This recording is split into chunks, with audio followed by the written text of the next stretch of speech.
everyone. I'm Malika Dudley here with Billy Akutegawa. He's the director of Kapuāiwa, and we're on Molokai. We're in front of a fantastic coconut grove. Now, people drive by and they just kind of go, oh, there's some coconuts. But there's actually a lot of history behind it. Why don't you tell us why this was planted and for who? Maybe I should begin with the place here. Sure. Right now we're situated at a place on Molokai called Kapuāiwa. And we're at the grove of what they call Kapuāiwa Grove. Kapuāiwa is the middle name of Kamehameha V.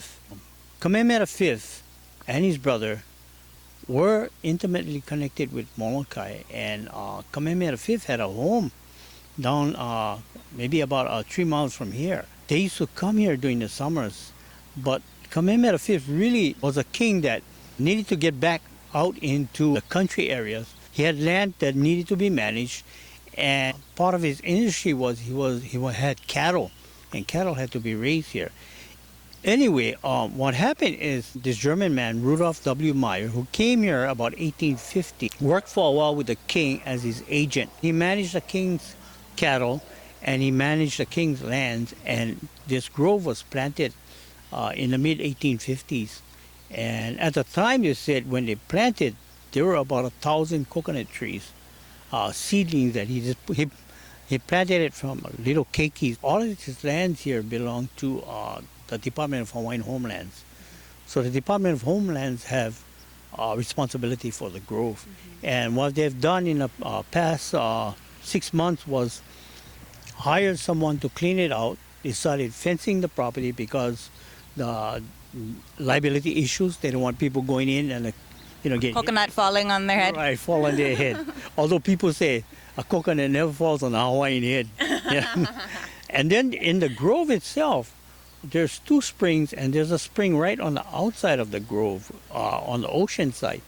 So those are freshwater springs that are fed by underground springs that are coming from the top side, the mountain area of Molokai. And it was an ideal place to plant coconuts. People always pass here and say, oh, there's all like coconut trees, and with the idea, hey, maybe we can get a coconut, but we won't allow that because somebody can get hurt. There are some issues with the grove. So if you notice, some of the trees are over 100 years old. Yeah. And what happens, some of them are dying. So you don't see leaves on the top of the trees. Right. But the state entomologist said there's a mite, a coconut mite that's kind of eating away at it. And then eventually the top part of the tree falls down. Right. So in an effort to try to clean it up and also to continue the legacy of the grove, other coconut trees have been planted over time. With the old ones, it's kind of a catch-22 because the only thing that they can do to get rid of the mite is to cut down the tree. But if you cut down the tree, they all can affect each other. Because the coconut grove was so tightly packed when it was planted, what happened is the mite can travel between. So if a tree is cut down or whatever, it can go on to the next coconut trees. What does this coconut grove represent to the people on Molokai? It represents a part of our history here on Molokai. It's a connection between us and Kamehameha V, Lot Kapuāiwa, Kamehameha. Well, thank you so much, Billy, for chatting with us this morning.